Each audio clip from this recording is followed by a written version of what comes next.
அருட்பெருஞ்சோதி அருட்பெருஞ்சோதி தனிப்பெரும் கருணை அருட்பெருஞ்சோதி. எல்லா உயிர்களும் இன்புற்று வாழ்க, வள்ளல் மலரடி வாழ்க வாழ்க, கொல்லா விரதம் குவளை எல்லாம் ஓங்குக, நல்லோர் நினைத்த நலம் பெறுக, நன்றி நினைத்த எல்லோரும் வாழ்க இசைந்து. உலக மக்களே, அறிவார்ந்த அன்பர்களே, ஆண்மைநேய ஒருமைப்பாடுடைய அன்பர்களே, அருட்பெருஞ்சோதி ஆண்டவருடைய திருவிளையாடலை பார்த்து கொண்டிருக்கிறோம். அருட்பெருஞ்சோதி ஆண்டவர் இந்த பிரபஞ்சத்தில் அதாவது ஏராளமான திருவிளையாடல்களை செய்து கொண்டிருந்தார்கள்.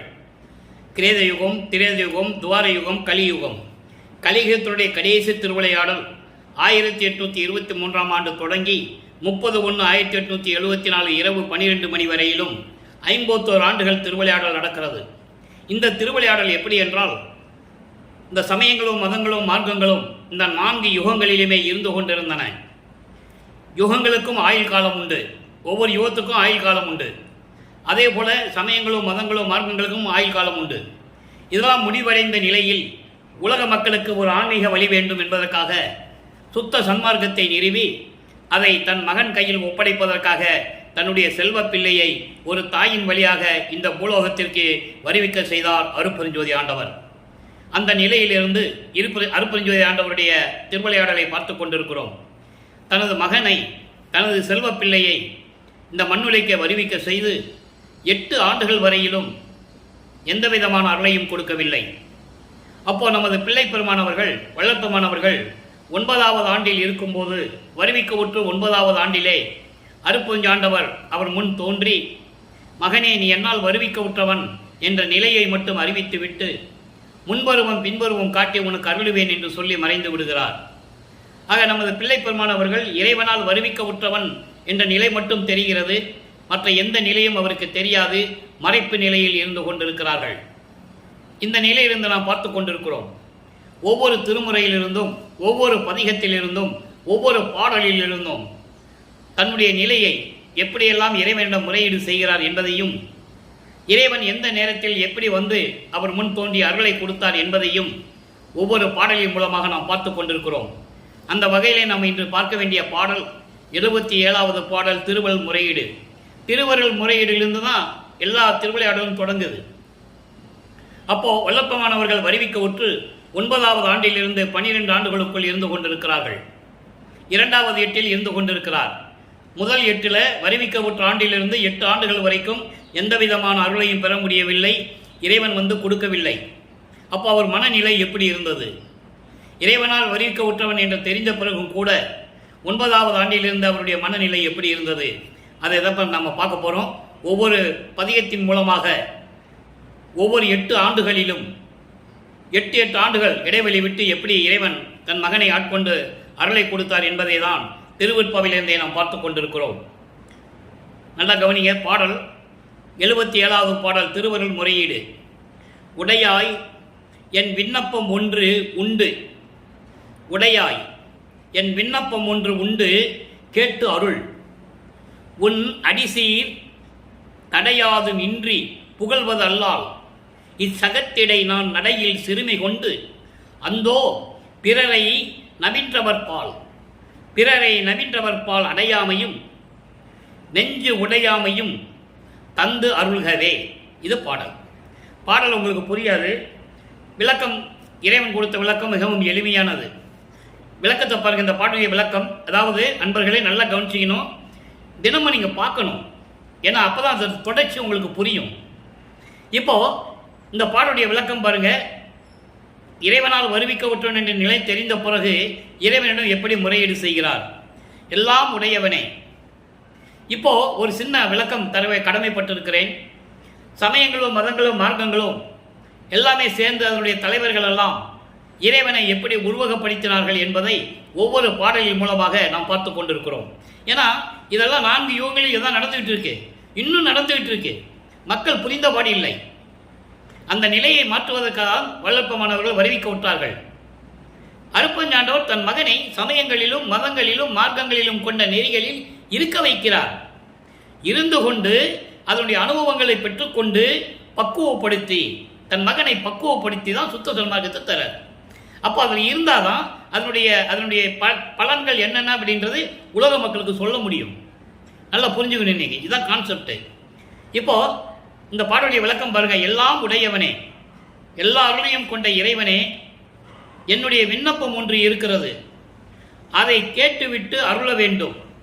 உன்னுடைய திருவடிகளின் அருள் புகழை நான் போற்றி வணங்க வேண்டும். அதோடு மட்டுமல்லாமல் உன்னால் வருவிக்க உற்று நான் இந்த உலக வாழ்க்கையிலே இழிவு, ஏளனம், அவமானம், துன்பம் இவற்றையெல்லாம் பெற்றுக்கொண்டு அவதிப்பட்டு கொண்டிருக்கிறேன். ஐயோ, உன்னை தவிர, நல்ல கவனியும், உன்னை தவிர மற்றவர்களை பற்றி பேசுகின்றவரிடம் சேராமலும். அப்பவே அவருக்கு அந்த அறிவு கிடைத்து விட்டது இறைவனிடம் இருந்து. உன்னை தவிர வேற யாராவது பற்றி பேசுவாங்கல்ல, அவங்களுடைய கூட்டுறவு எனக்கு இருக்கக்கூடாது, அவங்க நட்பு உறவே எனக்கு இருக்கக்கூடாது. அதோடு மட்டுமில்ல, அவர்களை நினைக்காத உள்ளமும் எனக்கு தந்து அருள வேண்டும். நீதான் இறைவன். உன்னை தவிர மற்றவர்களை பற்றி பேசி வணங்கி கொண்டிருக்கிறார்களே, அவர்களுடைய கூட்டுறவு எனக்கு இருக்கக்கூடாது, அவர்களுடைய நட்பு எனக்கு இருக்கக்கூடாது. அதோடு மட்டுமல்ல, அவர்களை பற்றி என் உள்ளத்தில் நினைக்கவே கூடாது. நீ வந்து எனக்கு அருள வேண்டும் என்று சொல்லி இந்த பாடலை அருளி இருக்கிறார்கள். இப்போ இந்த திருவருள் முறையீடு முடிஞ்ச உடனே அடுத்த நிலைக்கு போகணும், வளர்ப்பமான் போகணும். அப்போ இவருடைய மனம் அவரை திருவொற்றியூருக்கு போக சொல்லுகிறது. அதை அப்படி சொல்லுவதை விட அருட்பெருஞ்சாண்டவர் அந்த மனதை தூண்டி விடுகிறார். தன் மகன் திருவொற்றியூருக்கு போக வேண்டும். 1ஆம் திருமுறை நடக்கிற வரைக்கும் அவர் எங்கேயும் போகலை. நல்லா புரிஞ்சுக்கணும். நீங்கள் 13ஆவது ஆண்டு தொடக்கத்தில் தான் அவர் திருவொற்றியூருக்கு போகிறாரு. அப்போது இதெல்லாம் பாடலில் இருக்குது. இது கதை இல்லை, கற்பனை இல்லை. பாடல்களில் அவர் குறிப்பிட்டு சொல்லி கொண்டிருக்கிறார்கள். ஒவ்வொரு அந்த பாடலாம் விளக்கம் இருக்குது, நம்ம பார்த்துக்கிட்டு இருக்கோம். 13ஆவது ஆண்டில் திருவொற்றியூருக்கு போகும்போது அங்கே என்ன நடக்கிறது? அங்கே தான் 2ஆம் திருமுறை உருவாகிறது. பழமொழி மேல் வைத்து பரிவு கூறுதல். ஒரு பழமொழியை சொல்லி, உலகில் எத்தனையோ பழமொழிகள் உண்டு. அப்போ ஒரு பழமொழியை சொல்லி அந்த நிலையில் இருக்கின்றவன் போல் நானும் இருந்து கொண்டிருக்கிறேன் என்று உலக மக்களுக்கு சொல்ல வேண்டும். அந்த நிலையில் இருந்து கொண்டு இந்த பதியத்தை அருளி இருக்கிறார்கள். பழமொழி மேல் வைத்து பரிவு கூறுதல். இன்னைக்கு 6வது பாடலை பார்க்குறோம். இதுக்கு முன்னால் பதிவில் 5 பாடல்கள் நம்ம பார்த்துருக்கோம். ஒவ்வொரு பாடலிலும் ஒரு பழமொழி வைத்து இறைவனிடம் வேண்டுவார். இப்போ இன்னைக்கு என்ன பழமொழி வைக்கிறார்? ஓட உண்ணியே உறங்குகின்றவன் போல், ஓட உண்ணியே உறங்குகின்றவன் போல் ஓங்கும் உத்தமா உன் அருள் கடலில் ஆட உண்ணியே மங்கையர் மயலில் அழுந்துகின்ற எனக்கு அருள் செய்ய நினைவாய். மொத்தம் இந்த பாடல் 8 வரி கொண்டது. முதல் 4 வரிக்கு விளக்கம் சொல்லுவோம். ஓட உண்ணியே உறங்குகின்றவன் போல். ஓட நினைக்கிறான், ஆனால் தூங்கிட்டு இருக்கான். அவன் எப்படி ஓட முடியும்? ஓட நினைக்கிறான், ஆனால் தூங்கிட்டு இருக்கான். அதுபோல ஓடினா தானே அவன் அந்த இலக்கை பிடிக்க முடியும். ஓட உண்ணி நினைத்து உறங்குகின்றவன் போல் உத்தமா உன் அருள் கடலில் ஆட உண்ணியே மங்கையர் மயலில் அழுந்துகின்ற எற்கு அருள் செய்ய நினைவாய். இப்போ அவருக்கு விளப்பமானவர்களுக்கு 16 ஆண்டுகள் ஆகின்றன. ஈரட்டில் இருந்து கொண்டிருக்கிறார். ஈரட்ட 16. அப்போ அவர் காமத்தை அடக்க வேண்டும், அந்த நிலையை கடக்க வேண்டும். நல்லா புரிஞ்சுக்கணும். காமத்தை சொல்லும்போது பெண்களை சொல்லிதான் ஆக வேண்டும். ஒரு ஆணும் பெண்ணும் சேர்ந்தால்தான் அங்கே காமம் உருவாகும். அதன் நிலைப்பாட்டை சொல்லுவதற்காக தான் நான் மங்கையர்களுடைய பெண்களுடைய மயக்க நிலையில் அந்த ஆழ்கடலில் மூழ்கி கொண்டு இருந்து கொண்டிருக்கிறேன். எப்படி? ஓட நினைக்கின்றவன் உறங்குகின்றவன் போல் உன் திருவடியை வணங்காமல், உன்னை பற்றி நினைக்காமல், பெண்களுடைய மயக்கத்திலேயும் மாயைகளையும் சிக்கிக்கொண்டு அந்த ஆழ்கடலில், காமக்கடலில் மூழ்கி கொண்டிருக்கிறேன் என்று சொல்லுகிறார். இதான் பழமொழிக்கு விளக்கம். அப்போ உன் அடியை திருவடியை நினைக்காமல் இருக்க எனக்கு என்ன பண்ணணும்? காமத்தை நீக்க வேண்டும். உன் திருவடியை நான் நினைச்சுக்கிட்டே இருக்கணும். அப்போ இந்த காமம் என்னை சேரக்கூடாது. இவரை அறியாமலேயே காமத்தை கடந்து கொண்டிருக்கிறார். காமம், குரோதம், லோபம், மோகம், மதம், ஆச்சரியம் 6 பிண்ட துரிசிகளை கடக்க வேண்டும். அப்போ இவரை அறியாமலேயே இறைவன் அருட்பெருஞ்சாண்டவர் இவரை கடத்தி கொண்டிருக்கிறார். அதை மனதில் இருந்து வெளிப்படுத்துகிறார்.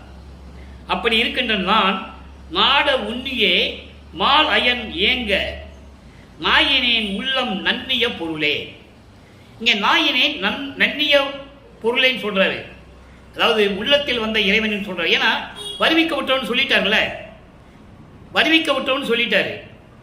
அப்போ சமயங்களையும் மதங்களையும் மார்க்கங்களையும் சார்ந்த தலைவன் சிவபெருமான், தியாகராஜ பெருமான், நடராஜன், இவங்கள சமய தலைவர்கள், சைவ சமயத்தினுடைய தலைவர்கள்.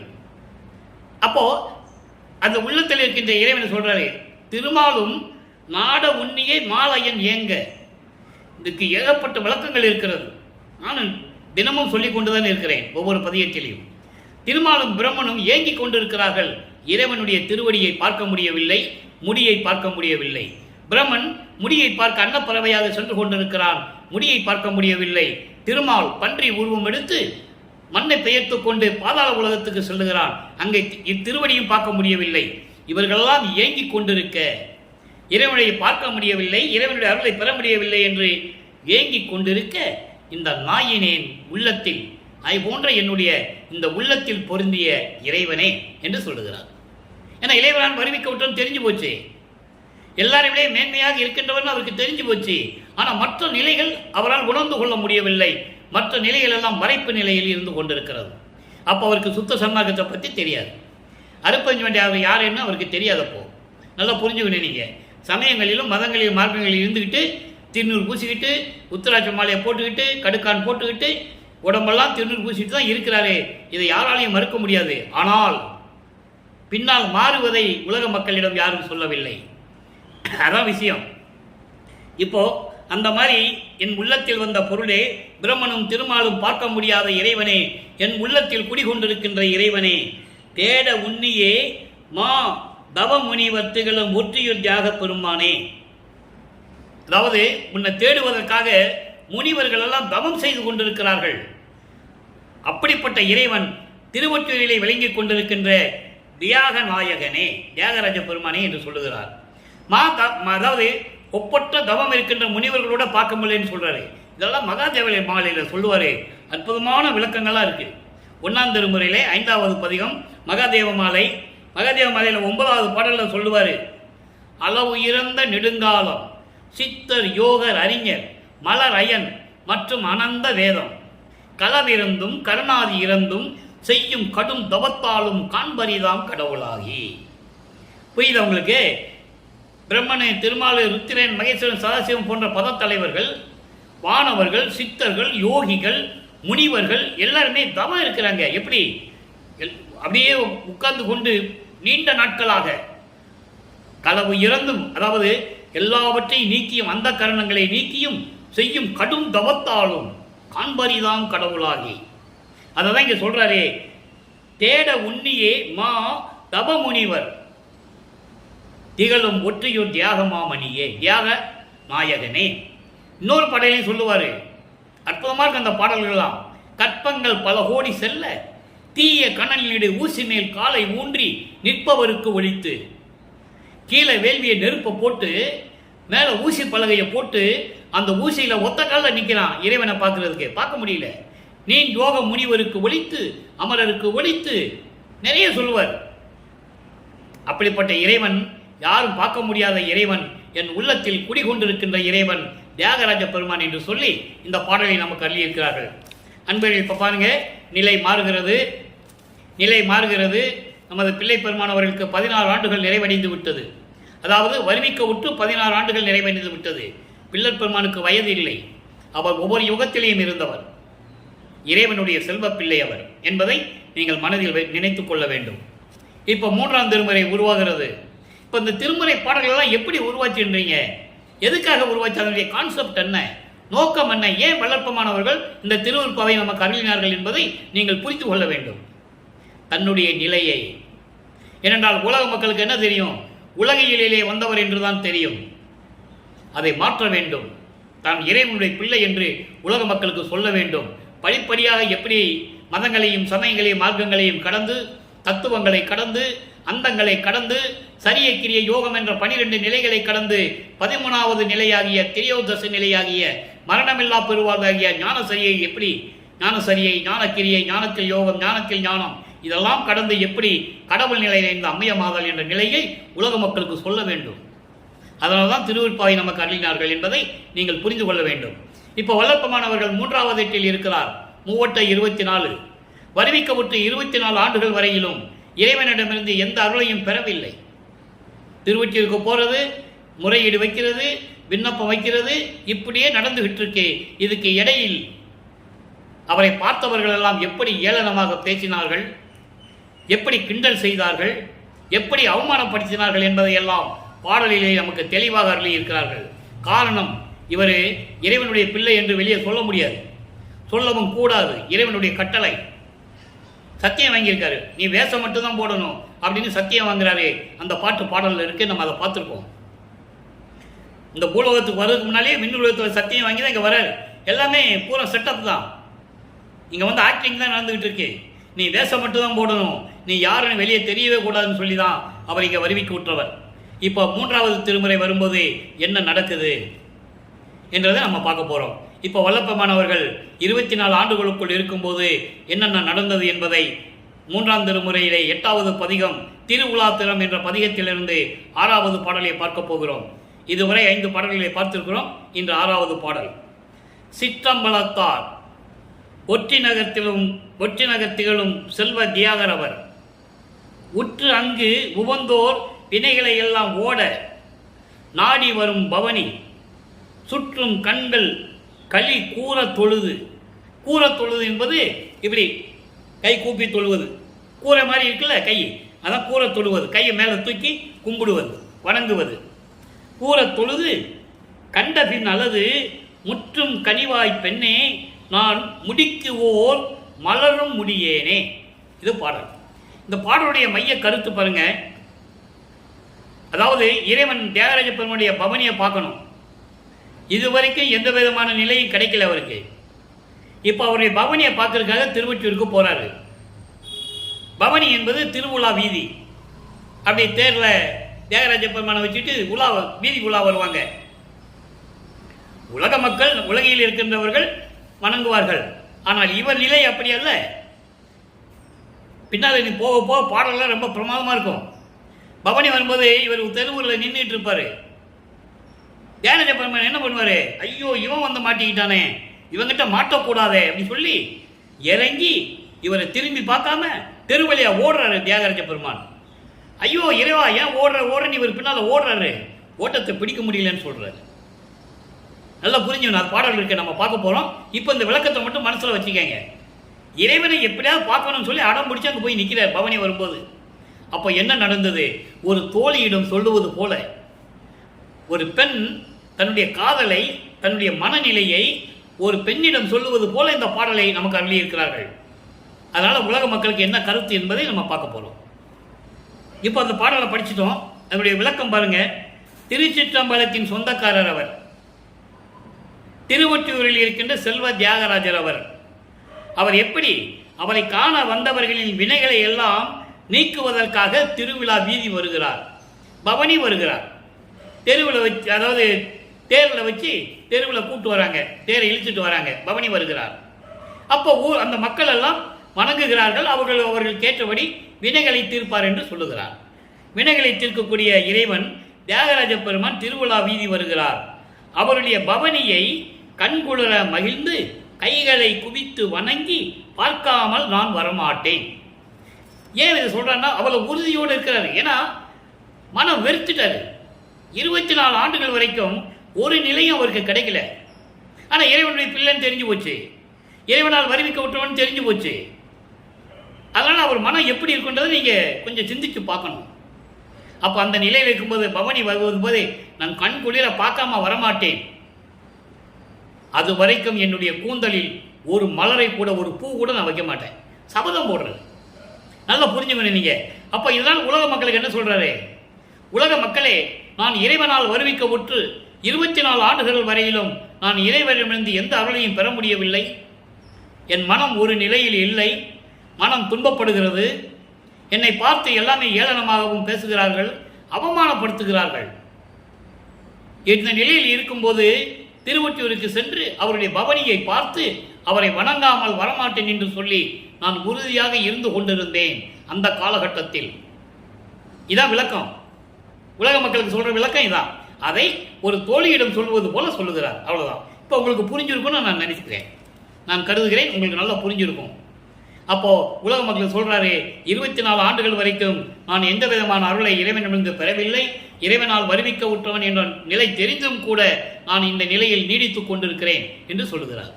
இப்போ நிலைகள் மாறுகிறது, ஆண்டுகள் உருண்டோடுகிறது. இப்போ வல்லப்பமானவர்கள் 4வது எட்டில் இருந்து கொண்டிருக்கிறார். 4×32 வருவிக்க உற்ற 32 ஆண்டுகளுக்குள் என்ன நடந்தது? குறிப்பா 25 ஆண்டிலிருந்து வருவிக்க உற்று 25வது ஆண்டிலிருந்து 32 ஆண்டுகளுக்குள், அந்த 8 ஆண்டுகளுக்குள் என்ன நடந்தது? அதிலே ஒரே ஒரு திருவிளையாடல், முக்கியமான திருவிளையாடல், இறைவனுடைய திருவிளையாடல். தனக்கோடி அம்மையாருக்கு திருமாங்கல்யம் பூட்டி மோட்ச வீட்டை காட்டி அந்த அம்மாவுக்கு விமோசனத்தை கொடுத்தது. ஆமா, பாட்டில் இருக்கு. அப்போ அந்த திருமணத்தின் போது எல்லாருமே வீற்றிருந்தார்கள். மனப்போது வீற்றிருந்தான் மாலாயன் முதலியோர். என் மன அழுக்காறு எப்படி இருந்தது தெரியுமா? என் தந்தையும் தாயும் வரவில்லை என்று கூறுவார். அப்போ அருப்பெருஞ்சோதியும் சிவகாமி வள்ளியும் வரலன்னு சொல்லுவார்.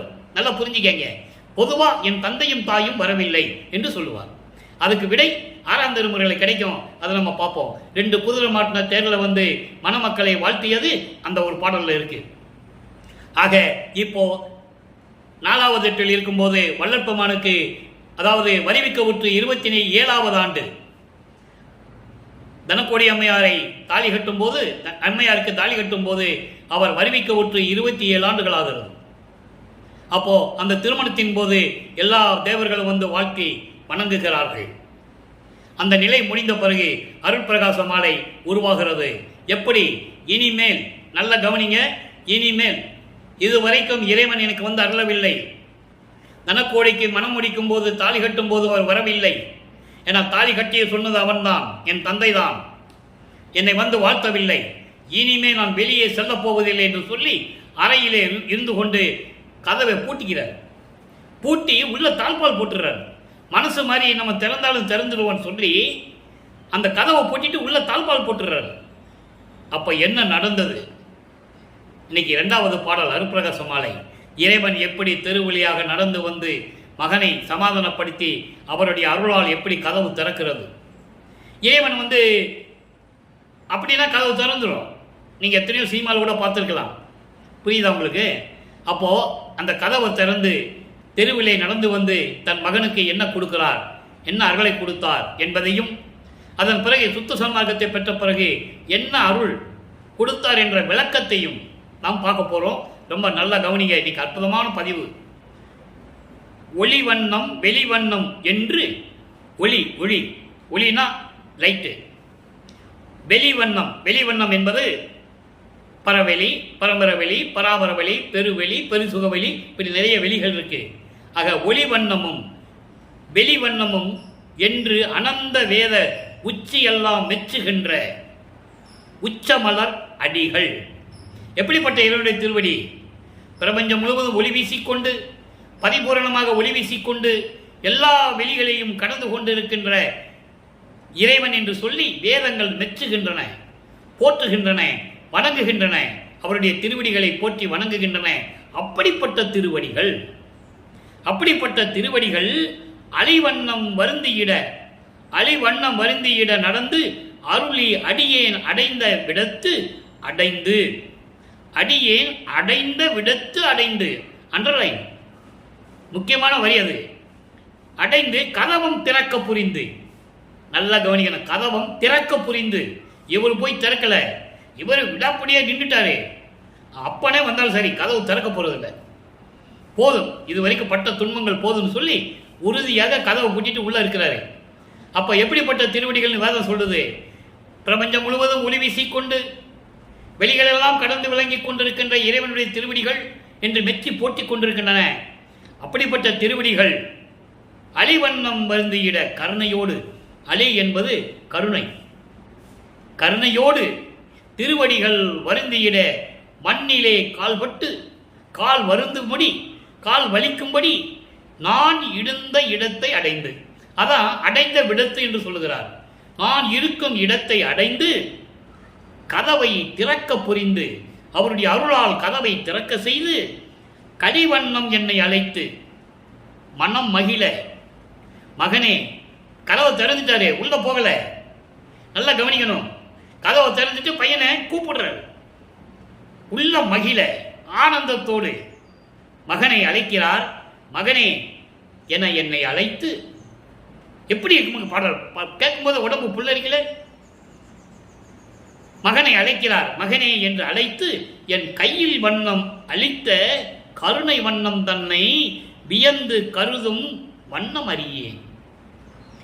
மகனே வா என்று அழைத்து என்னை கட்டி தழுவி கொஞ்சி குழாவி என் கையிலே கருணை வண்ணத்தோடு கருணையோடு ஒரு அருள் கொடையை கொடுத்ததை நான் என்னவென்று சொல்லுவேன், நான் எப்படி சொல்லுவேன், எப்படி என்னால் சொல்ல முடியும் என்று சொல்லுகிறார். அப்போ எழுந்தருளி அருள் கொடையை கொடுக்கிறார். என்ன கொடுத்தாருன்றதை நம்ம பின்னால பார்க்க போறோம். இப்போ ஒன்று கொடுத்தார், அதை மட்டும் நீங்க நினைச்சுக்கங்க. அருள் கொடையை ஒன்று கொடுத்தார்.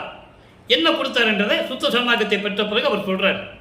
இப்போ மகனை தேடி தெருவழியா நடந்து போய், ஏன் தெருவழியா நடந்து போகணும் யோசனை பார்த்தீங்களா?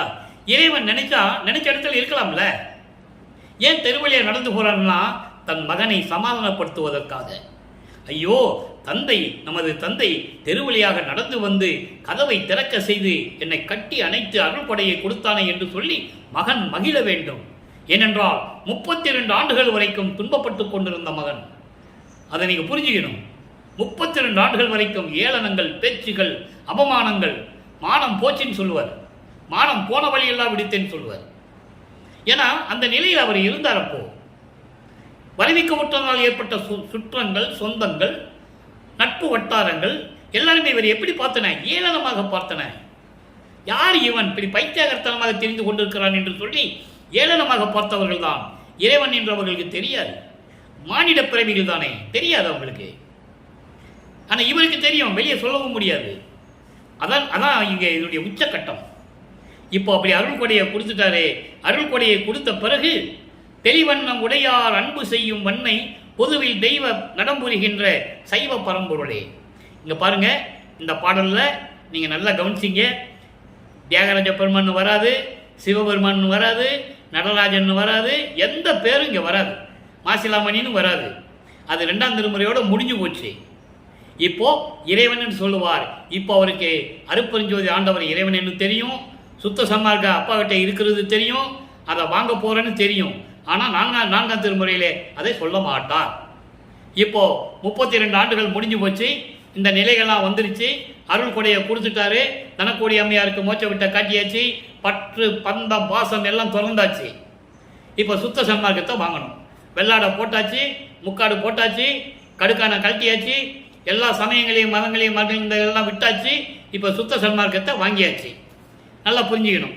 சுத்த சன்மார்க்கத்தை வாங்கியாச்சு. சுத்த சன்மார்க்கத்தை வாங்கின பிறகு அருட்பெருஞ்சோதி ஆண்டவர் தான் என்னுடைய ஆண்டவர்னு சொல்லணும்.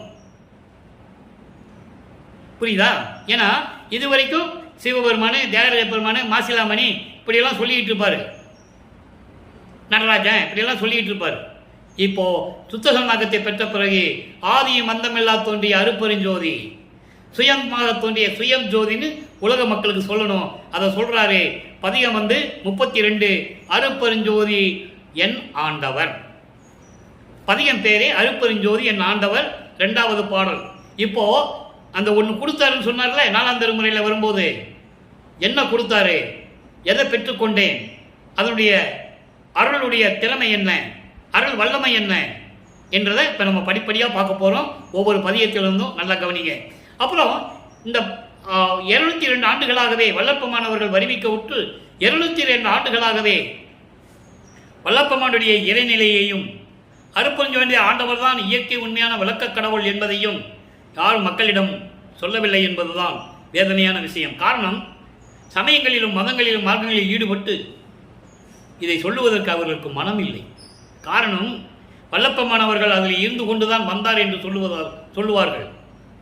ஏன் வந்தார் என்று மக்களுக்கு விளக்க வேண்டும். எதற்காக சமயங்களிலும் மதங்களிலும் மார்க்கங்களிலும் இருந்தார் என்பதை விளக்க வேண்டும்.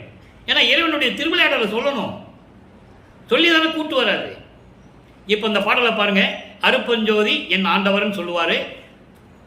வேகம் எப்போதும் சிதையா வண்ணம் செய்வித்து எல்லாம் வல்ல சித்தையும் தந்து போகமெல்லாம் என்றன் போகமதாக்கி போதாந்த நாட்டை புறக்க மேலேற்றி.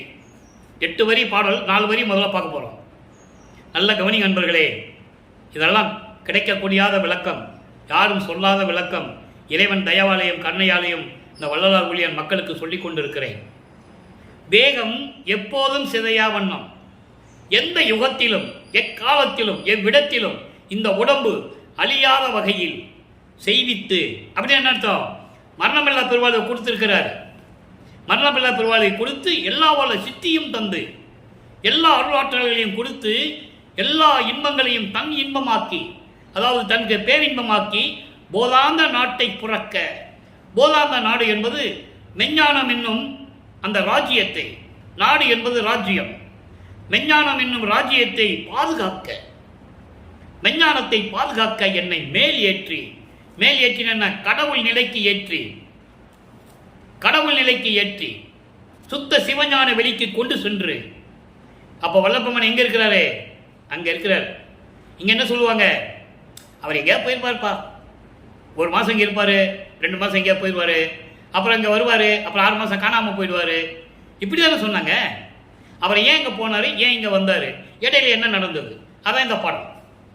அங்க போயிட்டு போதாந்த நாட்டை, அந்த ராஜ்யத்தை பாதுகாக்க என்னை மேலேற்றி, ஏன்னா அந்தங்களை கடக்கணும். கலாந்தம், யோகாந்தம், போதாந்தம், சித்தாந்தம், வேதாந்தம், நாதாந்தம், இந்த அந்தங்களை எல்லாம் கடக்கணும். அதை சொல்றாருங்க.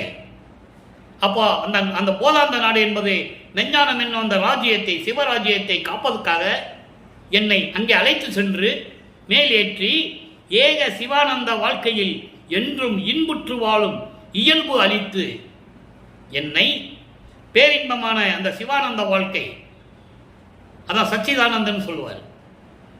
சச்சிதானந்த வாழ்க்கையில் என்றும் இன்புற்று வாழும்படி அந்த இயல்பை, அந்த தன்மையை எனக்கு அளித்து என்னை ஆகம வீதியில் ஆட செய்தீரே. ஆகம வீதி என்பது சித்தாந்தத்தின் நெறிகள். சித்தாந்தத்தை கடக்க செய்து, அந்தங்களை கடக்க செய்து, பாடல சொல்லுவாரு. 147வது பதிவு அனுபவமாலையில சொல்லுவாரு. அதெல்லாம் நம்ம இனிமே பார்க்க போறோம், ஒவ்வொரு பாடலா பார்க்க போறோம். ஆகம வீதியிலே, சித்தாந்தத்தினுடைய நெறிகளிலே என்னை ஆட செய்தீரே, என்னை விளையாட செய்தீரே. விளையாட செய்தேன் என்னன்னு ஆட்சி புரியும்படி என்னை செய்தீரே. அருப்பெருஞ்சோதி என் ஆண்டவர் நீரே. நீர் தான் எனக்கு அருப்பெருஞ்சோதி ஆண்டவர். அப்போ அருப்பெருஞ்சோதி ஆண்டவர்னு சொல்லிட்டாரு. அவர் என்ன கையில வாங்கினாருன்னு சொல்லிட்டாரு. எங்க இருந்து வாங்கினாரு? சிவஞான வெளியில வச்சு வாங்கினாருன்னு சொல்லிட்டாரு. சொல்லிட்டாரா? இப்ப பாருங்க, அச்சோ பொத்தன்னு ஒரு பதிகம்.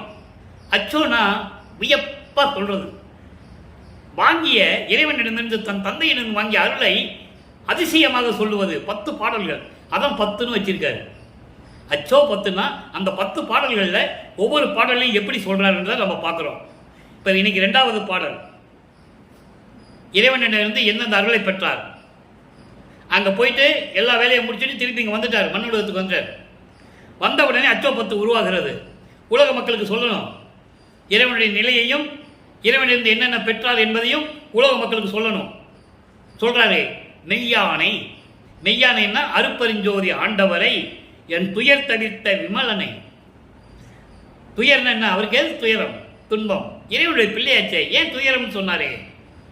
சமயங்களிலும் மதங்களிலும் மார்க்கங்களிலும் கூறப்பட்ட அந்த நெறிகளிலிருந்து என்னை கடத்தி வந்து அந்த துன்பங்களையும் துயரங்களையும் எல்லாம் நீக்கி இருக்கின்ற இறைவன் விமலன். விமலன்னா மலங்கள் நீங்கியவன்.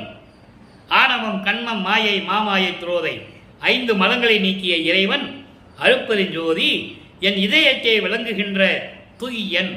துய்யன் என்ன? தூய்மையானவன். தூய்மையானவன் என்ன? சுத்த சன்மார்க்கத்தின் தலைவன். அதான் சுத்த சன்மார்க்கத்தின் தலைவன் சொல்றார் துய்யனை. அப்போ சுத்த சன்மார்க்கத்தினுடைய தலைவன் என்று சொல்வார் ஒரு பாடலிலே. அப்படிப்பட்ட தலைவனை, மெய் துணைவனை, உண்மையாக என் உயிருக்குயிரான துணைவனை, வான் துரிய நிலை தலைவனை, எல்லாவற்றுக்கும் எல்லா நிலைகளுக்கும் இருக்கின்ற தலைவனை, சிச்சுகம் தந்தானை. அங்க சொன்னாரு, இங்க வாங்குறாரு. சிச்சுகம் என்றால் மெஞ்ஞானம்.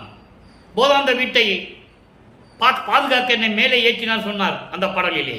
இங்க சொல்றாரு, மெஞ்ஞானம் எனக்கு தந்தவனை. மெஞ்ஞானம் தந்தவன். நான் ஏற்கனவே பல விளக்கங்கள் கொடுத்திருக்கிறேன். ஞானம் வேறு, மெஞ்ஞானம் வேறு. ஞானம் பெற்றவர்கள் கோடான கோடி பேர்கள் இந்த மண்ணுலகிலும் சரி விண்ணுலகில் சரி வாழ்ந்து கொண்டிருந்தார்கள், முக்தி அடைந்தார்கள், ஞானத்தோடு சென்றார்கள். மெஞ்ஞானத்தில் யாரும் கிடையாது. அருட்பெருஞ்ஞானத்துக்கு அப்புறம் அவருடைய பிள்ளைக்கு தான், அவருடைய வாரிசுக்கு தான் மெஞ்ஞானம் உண்டு, வேறு யாரும் கிடையாதுன்றதை பாடலிலே சொல்லியிருக்கிறார். அதுக்கான விளக்கங்கள்லாம் உண்டு. அப்படிப்பட்ட மெஞ்ஞானம் கொடுத்த இறைவனை, செய்யனை, செந்நிறம் கொண்டவனை, வெண்ணிறத்தவனை, சுத்த சிவ வெளியில் இருக்கின்ற இறைவனை, என் சிவபதியை, ஒன்றான தெய்வம் தன்னை. ஒரே ஒரு கடவுள் தான், ஒன்றல்ல இரண்டல்ல, ஒன்றினுள் ஒன்றல்ல, ஒன்றினும் ஒன்றே சொல்றாருல, அகவல்ல சொல்றார். ஒரே இறைவன் அருட்பெருஞ்சோதி ஆண்டவரை, ஐயனை, என் அப்பனை, திருச்சிற்றம்பலத்தின் அருட்பெருஞ்சோதியை பெற்றேன். அச்சோ அச்சோ வியப்பா சொல்றாரு. அருட்பெருஞ்சோதியை வாங்கிட்டேன்னு சொல்லிட்டார். அங்கே 32 ஆண்டுகள் இருக்கும்போது 4ஆம் திருமுறை உருவாகும் போது தெருவில் நடந்து வந்து ஒரு பொருளை கொடுத்தாரு, அருள் கொடைய. அது என்னது? அருட்பெருஞ்சோதி. ஒவ்வொரு பாடலிலும் ஒவ்வொரு விதமாக கூறுவார்கள். அதை தான் நம்ம ஒவ்வொரு பாடலிலிருந்து பார்த்து கொண்டிருக்கிறோம். அப்போ அருட்பெருஞ்சோதியை வாங்கியாச்சு. அருட்பெருஞ்சோதி வாங்கின பிறகு அதனுடைய அருளாற்றல் எப்படி? யாருமே அருட்பெருஞ்சோதி இந்த பிரபஞ்சத்தில் வாங்கல. அப்போ என்ன சொல்றாரு? திரு அருள் கொடையில 2வது பாடல், படைத்தல் முதல் 5 செய்யும் பணி எனக்கே பணித்திட்டாய். எவ்வளவு அற்புதமா சொல்லிட்டாரா? படைத்தல் முதல் 5 எனக்கே நீயே செய் மகனே என்று சொல்லி எனக்கு கட்டளையிட்டாய். அதை இன்னொரு பாடலில் சொல்லுவார். ஆக்கி அழித்தல் முதலாம் ஓர் தொழில் 5 தேக்கி நீ செய் என்று அமுது கொடுத்தான், தூக்கி எடுத்தான், அணைத்தான், இரவாத தேகம் கொடுத்தான், சிற்றம்பலத்து என்கொண்டு சொல்லுவார். அதை தான் இங்கே சொல்றாரு. படைத்தல் முதல் 5 செய்யும் பணியை எனக்கே பணித்திட்டாய், எனக்கே கொடுத்து செய் மகனை என்று எனக்கு கட்டளையிட்டாய். உடைத்தனி பேரருள் ஜோதி ஓங்கிய தெல்லமுதம் அளித்தாய். பேரருள் ஜோதியினுடைய தெல்லமுதம் எனது சுத்த சன்மார்க்கம். சுத்த சன்மார்க்கத்தை கொடுத்தாய். கொடைத்தனி போகம் கொடுத்தாய். எல்லா பேரின்பத்தையும் கொடுத்தாய். எல்லா அருளையும் கொடுத்தாய். நின் அடியார் குழு நடுவே திடத்து உறுதியாக நிறுத்தி இவன் என் மகன் என்று சொல்லி, உன்னுடைய அடியார்கள் யாரு? சுத்த சன்மார்க்கத்தை சேர்ந்தவர்கள், அன்பர்கள். சுத்த சன்மார்க்கத்தை சேர்ந்த அன்பர்கள், சாதுக்கள், அவர்களுடைய நடுவிலே நிறுத்தி இவன் எனது மகன் என்று எல்லாரும் உலக அறியும்படி அமர்த்தி வளர்க்கின்றாய், சிற்றவையில் நடிக்கின்றாய்.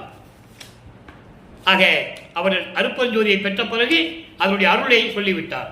5 தொழிலையும் நான் தான் செய்கிறேன் என்று உறுதிப்பட சொல்லிவிட்டார். எவ்வளவு அற்புதம் பாருங்க நண்பர்களே. அடுத்து பாருங்க, இதெல்லாம் பெற்ற பிறகு பதியம் 91 அனுபவ சித்தி 2வது பாடல். இது முக்கியமான பாடல் நண்பர்களே.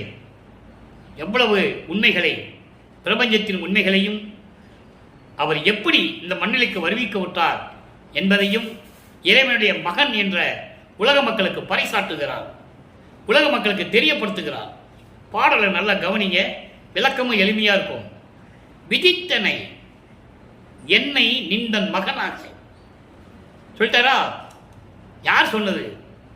பிரபஞ்சம் தோன்றிய காலத்திலிருந்து எத்தனையோ கோடி முனிவர்கள், ரிஷிகள், மகான்கள், சமய புறவர்கள் எத்தனையோ பேர் தோன்றினார்கள். நான் இறைவனுடைய மகன் என்று யாரும் சொன்னதில்லை. அடியார் என்று சொல்லுவார்கள், தந்தையை என்று போற்றி பாடியிருப்பார்கள். என்ன சொல்றாரு? விதித்தனை என்னை நிந்தன் மகனாக, உன்னுடைய மகனாக படைத்து என்னை வருவிக்க செய்தாய் இந்த மண்ணுலகிற்கு. விதித்து என்னை படைத்து உள்ளத்தை பதித்தனை, உன் உள்ளத்திலே என்னை பதித்துக் கொண்டாய். என்னுள் பதிந்தனை. இவ்வளவு அற்புதமா இருங்க. என்னை மகனாக படைச்சு இந்த மண்ணுலகுக்கு வருவிக்க செய்து, என்னால் வருவிக்கொற்ற மகன் என்று சொல்லி உன்னுடைய உள்ளத்திலே என்னை பதித்துக் கொண்டாய். என் உள்ளும் பதிந்தனை, என் உள்ளத்திலும் பதிந்து விட்டாய். சிற்றம்பல நடமும், நல்ல கவனிங்க, நடம் என்பது சிற்றவை நடம், பொற்றவை நடம் என்று 2 நடங்கள் இருக்கு. 2 நடனங்கள். அந்த 2ஐயும் ஒழுங்கா பார்த்தது பல்லப்பம்மன் ஒருவர் தான். அதனால்தான் சொல்லுவார், இடது காலை ஊன்றி வலது காலால் தூக்கி நடனமாடி காட்டியவர், அதான் ஆடுகின்ற சேவடிக்கை ஆளானை மாளாத யாக்கை பெற்றேன் என்று சொல்லுவார். ஆடுகின்ற சேவடி எது? இடது காலை ஊன்றி வலது காலால் நடனமாடுவது. பொற்றவை நடமும் சிற்றவை நடமும் ஒருங்கே இருப்பதுதான் ஆடுகின்ற சேவடி. அதை தான் இங்க சொல்றாரு. அப்படி பொற்றவை நடமும் சிற்றவை நடமும் ஒருங்கே எனக்கே. ரெண்டையும் ஒருங்கே சேர்ந்து எனக்கே கதித்து, கதித்து என்பது நடனமாக காட்டியது, புரிந்து, நடனம் புரிந்து, கதித்து என்பது நடனம் புரிந்து. சிற்றவை நடனமும் போச்சமேடும் ஒரே நேரத்தில் யாரும் பார்த்ததில்லை, யாரும் பார்த்ததில்லை. ஒரே நேரத்தில் எனக்கு அந்த நடனம் புரிந்து எனக்கு காட்டி அழியாமையும். அதான் சொல்லுவாரு. அதுக்கு தான் இந்த விளக்கத்தை சொன்னேன். ஆடுகின்ற சேவடிக்கை ஆளானேன், மாளாத யாக்கை பெற்றேன். யாக்கை என்பது இந்த உடம்பு, அழியாத தேகத்தை பெற்றுக்கொண்டேன்னு சொல்றாரு. அதை தான் இங்க சொல்றாரு, அழியாமையும்.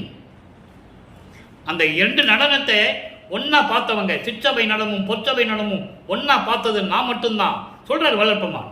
எனக்கே கதித்து, எனக்கே நடனம் புரிந்து காட்டினாய், அதனால் அழியாமையும் பேரின்பத்தையும் கைவர காட்டினாயே, எனக்கு கொடுத்தாயே, திருவிளையாடல் செய்தாயே என்று சொல்லுகிறார். இதான் அனுபவ சித்தி. முத்தி என்பது வேறு. முத்தி என்பது நிலை சேர்ந்த முத்தி என்பது முந்தூர் சாதனம். அத்தகை என்ற அருப்பெருஞ்சோதி. முத்தி என்பது ஒரு நிலைதான். கர்ம சித்தி, யோக சித்தி தான் முத்திகளை போய் சேர்றது. ஞான சித்தி அப்படி இல்லை. சித்தி என்பது நிலை சேர்ந்த அனுபவம், கடவுள் நிலையை சேரக்கூடிய அனுபவம் தான். அதான் இங்க சொல்றார். ஆக இப்படி அழியாத உடம்பையும் பேரின்பத்தையும் திருவடியாளர் செய்து எனக்கு கையில கிடைக்கும்படி கைவர காட்டினாயே, எனக்கே மட்டும் என்று சொல்லுகிறார். அடுத்து பாருங்க, மெய்யர்கள் வியப்பு 94வது பாடல். நல்ல கவனிங்க, இதனுடைய பதில் இங்க கிடைக்கும். சிற்றம்பல நடனம்னு சொன்னார்ல, அதனுடைய பதில் மெய்யர் வியப்புல இருக்கு பாருங்க. ஆக அன்பர்களே, திருவெற்பா என்பது ஒவ்வொரு பாடலுக்கும் ஒரு தொடர்பு உண்டு. அது சாதாரணமாக எல்லாம் சொல்லிட முடியாது. இறைவனுடைய தயவும் கருணை இருந்தால்தான் இப்படி லிங்க் பண்ணி இப்படி தொடர்பு படித்து சொல்ல முடியும். எங்கேயோ இருக்கிற பதிகத்தில் பாடலுக்கு மெய்யருள் வியப்பு 112வது பதிகத்திலே 94வது பாடத்திலே 94வது பாடலிலே இந்த சிற்றம்பை நடனத்துடைய விளக்கம் இருக்கிறது. நல்லா கவனிங்க. சிற்றம்பலத்தின் நடனம் காட்டி, இங்க தனித்தனியா சொல்லுவாரு. அங்க ஒரே வழியில சொல்லிட்டாரு. சிற்றம்பல நடனமும் பொன்னம்பல நடனமும் சொல்லிடுவாரு. அதான் ஆடுகின்ற சேவடி. இடது காலை ஊனி வலது காலை தூக்கி நடனம் ஆடுவது. இது சொல்றாரு மெய்யருள் வியப்புல. சிற்றம்பலம் நடனம் காட்டி சிவத்தை காட்டியே. சிவம் என்பது அருப்பெருஞ்சோதி. ஆக சிற்றம்பலத்தினுடைய நடனத்தை காட்டி அருப்பெருஞ்சோதியை காட்டி சிறப்பாய் எல்லாம் வல்ல சித்தி திறத்தையும் காட்டியே. அருப்பெருஞ்சோதியை காட்டியாச்சுனாலே போதும், எல்லா சித்தி வந்துடும். சித்தி காட்டியே குற்றம் பணிவும் தீர்த்து, குற்றங்களையும் துயரங்களையும் தீர்த்து என்பது சமயங்களையும் மதங்களையும் மார்க்கங்களையும் சொல்லப்பட்ட நெறிகளை எல்லாம் முற்றிலுமாக நீக்கி, அதான் சொல்றாரு, முற்றிலுமாக நீக்கி எந்தனக்கு ஓர் முடியும் சூட்டியே. நல்லா கவனிக்கணும். முடியும் சூட்டியே கோவே நீயும் என்னுள் கலந்து கொண்டாய் நாட்டியே பாடம். இப்போ மன்னர்கள் முடி தன் மகன் இருந்தால் இளவரசன், மகள் இருந்தால் இளவரசி. முடி சூட்டும் போது மகுடத்தை சூட்டுவார்கள். அதற்கு காரணம், அதற்கு விளக்கம் என்னவென்றால், இவன் எனது மகள் என்றோ மகன் என்றோ அந்த நாட்டுக்கு பறைசாட்ட வேண்டும். அதான் முடி சூட்டுவது, உலக மக்களுக்கு தெரிவிப்பது. அதுபோல தன் மகன் வள்ளல் பெருமான் அவர்களுக்கு முடி சூட்டி மகுடம் சூட்டி இவன் என் மகன் என்று பறைசாட்டுகிறார் அருப்பெருஞ்சாண்டவர். அதான் இங்க கோவேன்னு சொல்றார். அரசர்கள் தான் மகுடம் சூட்டி மணிமகுடம் சூட்டி முடி சூட்டி இவன் எனது மகன் இளவரசன் என்று சொல்லுவார்கள். மகன் இல்லை என்றால் மகள் இளவரசி என்று பிரகடனப்படுத்துவார்கள், அறிவிப்பு செய்வார்கள். தன்றா ஒட்டி அந்த ஊர் மக்களுக்கு, தன்னுடைய ராஜ்யத்துக்கு உட்பட்டவர்களுக்கு அறிவிப்பு செய்வார்கள். அதுபோல அருப்பெருஞ்சோதி என்ற ஆண்டவன் என்ற அரசன் தன் மகனுக்கு மணிமுடி சூட்டி பறைசாட்டுகிறார். இவன் என் மகன், இவனிடம் அரசாட்சியை ஒப்படைக்கிறேன். அது ஐந்தொழில் படைக்கிறது, பிரபஞ்சத்தை இயக்கிறது என்று சொல்லி நீயும் என்னுள் கலந்து கொண்டாய் நாட்டியே. நாட்டியே என்பது இனிமே பிரிவே கிடையாது. இனிமே அருப்பெருஞ்சாண்டவர் நினைச்சா கூட வளர்ப்பு விட்டு வெளியே வர முடியாது. நிலையாக நிற்கும்படி என் உள்ளத்தில் கலந்து என்னுள் கலந்து கொண்டாயே என் தந்தையை என்று சொல்லி இந்த பாடலை அறிவிக்கிறார்கள். ஆக சிற்றபையினுடைய நடனத்தை காட்டி, அங்கே அருப்பெருஞ்சோதியை காட்டி, எல்லா அருளையும் எனக்கு கொடுத்து, இந்த சமயங்களும் மதங்கள் மார்க்கங்கள் எல்லாம் சொல்லப்பட்ட நெறிகள் எல்லாம் முழுவதுமாக நீக்கி, எனக்கு ஒரு முடியும் சூட்டி உனது மகன் என்று இந்த உலகத்துக்கே பிரகடனப்படுத்தி எல்லாரும் காண என்று சொல்லுவார் ஒரு பாடலிலே. அந்த பாடலை விளக்கெல்லாம் நம்ம பார்த்துருக்கோம். நம்ம பதிவை பாருங்க, அற்புதமா இருக்கும். விண்ணுலகம் மண்ணுலகம் இருக்கின்றவர்கள் எல்லாம் என்னை போற்றி வணங்கும்படி எனக்கு முடிசூட்டி என்றெல்லாம் சொல்லுவார். அப்படியெல்லாம் இருந்து என்னுள் கலந்து கொண்ட இறைவனே, இதான் சொல்லுவாரே, அகவல்ல சொல்லுவாரே, எம்மையனும் என்னை விட்டு இறையும் பிரியாது அம்மையும் அப்பனுமா மறுப்பெருஞ்சோதி. அதான் இங்க சொல்றாரே, நாட்டியே. நாட்டியே என்பது நிலையாக, இனிமே மாற்று கருத்தை கிடையாது, அவர் என்னை விட்டு போக முடியாதுன்ற. எம்மையனும் என்னை விட்டு இறையும் பிரியாது, எந்த காலத்திலும் என்னை விட்டு பிரியாமல் இருக்கின்ற இறைவன் எனக்கு தாயாகவும் தந்தையாகவும் விளங்கி கொண்டிருக்கிறார் என்று சொல்லி இந்த பாடலை நமக்கு நிறைவு செய்கிறார்கள். அடுத்து இறுதியாக ஒரே ஒரு விளக்கம். ஆடேடி பந்து, பதிகம் 116, 6ஆம் திருமறை, ஆடேடி பந்து 3வது பாடல். இந்த ஆடேடி பந்து என்பது முதல்ல ஒரு சின்ன விளக்கம், நான் தினமும் சொல்லிட்டு தான் இருக்கேன். 2 தோழிகள் பந்தாடினால் எவ்வளவு மகிழ்வோடு இருப்பார்கள்.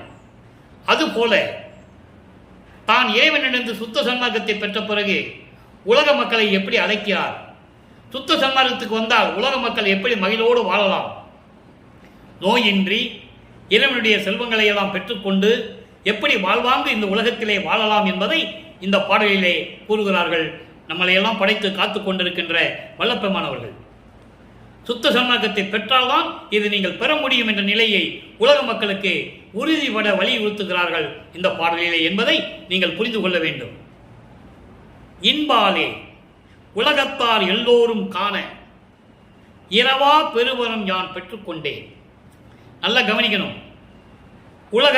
உலகத்தார் எல்லாம் பூலோகத்தில் உள்ளவர்கள், விண்ணுலகத்தில் உள்ளவர்கள், அதான் உலகத்தார். 2 உலகங்களிலும் எல்லோரும் காண பேரின்பத்துடன் நான் இரவாவரம் பெற்றுக்கொண்டேன் சொல்லிட்டாரா? பெற்றுக்கொண்டேன்னு சொல்லிட்டார். இப்போ தென்பாலே நோக்கினேன். நல்ல கவனிங்க. தென்பால் என்பது அருப்பெருஞ்சோதி. அருப்பெருஞ்சோதி தெற்கு திசையை நோக்கி கொண்டிருக்கின்ற இறைவன் என்று சொல்லுவார். தென் திசை நோக்கி என்று சொல்லுவார். நீங்க எங்க பார்த்தாலும் சரி, தீபத்தை என்ன பண்ணணும்னா வடக்கிருந்து தெற்பக்கம் தெற்கு மாதிரி தான் தீபங்கள்லாம் வைக்கணும். நீங்க வணங்கும் போது, தீபத்தை பார்த்து வணங்கும் போது நீங்க வடக்கு பக்கம் திரும்பி இருக்கணும். இறைவன் தெற்கு பக்கம் திரும்பி இருப்பார். இப்படிதான் இறைவன் அருப்பெருஞ்சாண்டவர் இருக்க வேண்டும். ஜோதி அப்படிதான் இருக்கணும். அதான் சொல்றாரு, தென் திசையை நோக்கினேன், நான் அருப்பெருஞ்சோதியை பார்த்தேன், சித்தாடுகின்ற திருநாள் இது தொட்டு சேர்ந்தது. தோழி தோழியிடம் சொல்லுவது போல உலக மக்களுக்கு சொல்லுகிறார். எப்படி? உலக மக்களே, மண்ணுலகத்தில் இருக்கின்றவர்களும் பூலோகத்தில் இருக்கின்றவர்களும் விண்ணுலகத்தில் இருக்கின்றவர்களும் அதிசயப்படும்படி பேரின்பத்துடன் என் தந்தையிடமிருந்து இரவாத வரத்தை, மரணமில்லா பெருவாழ்வை நான் பெற்றுக்கொண்டேன். எப்படி? அருப்பெருஞ்சோதியை நோக்கி வணங்கினேன், தென் திசை நோக்கினேன். தென் திசைனா தெற்கு திசை நோக்கினார்னு அர்த்தம் இல்லை. அருப்பெருஞ்சோதியை நோக்கினேன், வணங்கினேன். சித்தாடுகின்ற திருநாள் இன்று முதல் தொடங்கிவிட்டது, சேர்ந்தது. இன்று முதல் தொடங்கிவிட்டது. தோழினா உலக மக்களே, துன்பாலே அசைந்தது நீக்கி என்னோடே சுத்த சன்மார்க்கத்தில் ஒத்தவளாகி, ஒத்த கருத்தோட சுத்த சன்மார்க்கத்தில் நீங்கள் சேர்ந்து, உலக மக்களே, தோழியிடம் சொல்லுவது போல சொல்லுகிறார். உலக மக்களே, நீங்கள்லாம் சுத்த சன்மார்க்கத்தில் சேர்ந்து சமயங்களிலும் மதங்களிலும் மார்க்கங்களிலும் இருக்கிற தடைகளை எல்லாம் நீக்கி, அதான் சொல்றாரு, துன்பாலே அசைந்தது நீக்கி. இவற்றெல்லாம் கிடைத்த என்னது? துன்பங்கள் தான் கிடைத்தது. எல்லாவற்றையும் நீக்கி என்னோடு சுத்த சன்மார்க்கத்தில் சேர்ந்து ஒத்த கருத்தோடு இருந்து, உலக மக்களே, அன்பாலே அறிவாலே நீங்கள் நீடூழி வாழ வேண்டும். அதான் ஆடேடி பந்தன் சொல்ற. ஆடேடி பந்தன் என்ன? நீடூழி வாழ வேண்டும். நீங்கள் சுத்த சன்மார்க்கத்தில் சேர வேண்டும். அதற்காகத்தானே நான் வருவிக்க உற்றேன். அகத்தே கருத்து புறத்தே வெளுத்திருந்த உலக அனைவரையும் சகத்தே திருத்தி சன்மார்க்கத்தை அடைவித்திட. அதான் இங்க சொல்றார். அவரும் இகத்தை பரத்தை பெற்று மகிழ்ந்திடுவதற்கென்றே என்னை உகத்தை இறைவன் வருவிக்க உற்றேன், அருளை பெற்றேனே என்று சொல்லுவார். ஏன் அருளை பெற்றேன்னு சொன்னாரு? வருவிக்க விட்டேன்னு சொல்லிட்டு அதோட நிறுத்தி இருக்கலாம்ல. அருளை பெற்றேன்னு ஏன் சொன்னாரு? நல்லா கவனிக்கணும். அதில் எவ்வளவோ விளக்கங்கள் இருக்கு. அதெல்லாம் சொல்லணும்னு நமக்கு நேரம் பத்தாது. சுருக்கமாக சொல்றேன். அருளை பெற்றேன் என்றால் இவர் உலகிலே மண்ணுலகிலே வருவிக்க உற்றவர். அப்போ அவர் சமயங்களிலும் மதங்களிலும் மார்களிலும் இருந்து கொண்டிருந்தார். அதையெல்லாம் நீக்கிவிட்டு நான் இதற்காக தான் வருவிக்க விட்டேன், அதனால் உலக மக்களை காப்பாற்றுவதற்காக, உலக மக்கள் மகிழ்வோடு வாழ வேண்டும் என்பதற்காக இறைவனிடமிருந்து அருளை பெற்றுக் கொண்டேன். அதான் விளக்கம் அதுக்கு. அதே மாதிரி சொல்றாரே, உலக மக்களே நீங்கள்லாம் வாழ்வாங்க வாழ வேண்டும், சுத்த சன்மார்க்கத்தில் நீங்கள் சேர வேண்டும் என்று சொல்லுகிறார். 2 தோழிகளும் பந்து ஆடுவது போல, பந்தாடினால் தோழிகள் எவ்வளவு மகிழ்வார்களோ அதுபோல உலக மக்கள் மகிழ்வோடு வாழ வேண்டும் என்பதற்காக இந்த பாடலை நமக்கு அருளி இருக்கிறார்கள் என்பதை இங்கே நான் பதிவு செய்ய கடமைப்பட்டிருக்கிறேன். அதான் விளக்கம். சமயங்களையும் மதங்களையும் மார்க்கங்களையும் விட்டுட்டு வரணும், அங்கே இருந்துட்டுலாம் சுத்த சன்மார்க்கத்தில் இருக்கக்கூடாது. அதான் தெளிவாக சொல்றாரு. துன்பாலே அசைந்தது நீக்கி, துன்பங்களையும் துயரங்களையும் தரக்கூடிய அவற்றையெல்லாம் நீக்கிவிட்டு என்னோட சுத்த சன்மார்க்கத்தில், இறைவனுடைய சுத்த சன்மார்க்கத்தில் நீங்கள்லாம் சேர்ந்து ஒத்த கருத்தோட நீங்கள் இறைவனுடைய எல்லா அருளையும் பெற்று நீங்கள் வாழ்வாங்க வாழ வேண்டும் உலக மக்களே என்று சொல்லி இந்த பாடலை கொள்கிறார். அடுத்து ஒரு வரி, அருப்பெருஞ்சோதியை கண்டு ஆடேடி பந்து. அற்புதமான வரி. அருப்பெருஞ்சோதியை வணங்கி ஜோதி வழிபாட்டை மேற்கொண்டு கொலையும் கொலையும் தவிர்த்து உயிர்களை கொலை செய்வது, அந்த உயிரை கொலை செய்த அந்த பிண்டத்தை, அந்த பிணத்தை உணவாக எடுத்துக் கொள்ளுவது, இந்த நிலையிலிருந்து மாற வேண்டும். அசைவ உணவுகளை உண்ணக்கூடாது, உயிர்களை கொல்லக்கூடாது. அப்படிப்பட்ட இறைவன், அப்படி நிலைகளை சொன்ன இறைவன் அருப்பெருஞ்சோதி. சாதியும் மதமும் சமயமும் காணா ஆதி அநாதையாம் அருப்பெருஞ்சோதி. சாதியும் மதமும் சமயமும் பொய் என ஆதியில் உணர்த்திய அருப்பெருஞ்சோதி. அப்படிப்பட்ட இறைவனை வணங்கும் போது அருப்பெருஞ்சோதியை வணங்கி உலக மக்களே நீங்கள் வாழ்வாங்க வாழ வேண்டும் என்று சொல்லி இந்த பாடலை நமக்கு அருளி இருக்கிறார்கள் நமது இறைவன் வல்லப்பமானவர்கள் என்பதை கூறி, இன்றோட இந்த பாடல்களை எல்லாம் கூறி இன்றைய அருப்பெருஞ்சாண்டுடைய திருவிளையாட்டுடைய விளக்கத்தை நாம் பார்த்து விட்டோம். மீண்டும் நாளை தொடரும். எனவே அன்பர்களே, நீங்களாம் சுத்த சன்மார்க்கத்தில் இணங்கி இறைவனை வணங்கி அருப்பெருஞ்சோதி அருப்பெருஞ்சோதி என்ற மகாமந்திரத்தை கூறி இறைவனுடைய அருளையும் செல்வங்களை எல்லாம் பெற்று நீங்கள் இந்த வையகத்திலே வாழ்வாங்கு வாழ வேண்டும், நோயற்ற வாழ்வில் வாழ வேண்டும் என்று இறைவனுடைய தயவோடையும் கருணையோடையும் கூறி விடைபெறுகிறேன். இந்த வள்ளலார் ஊழியன். மீண்டும் நாளை சந்திப்போம். நன்றி, வணக்கம்.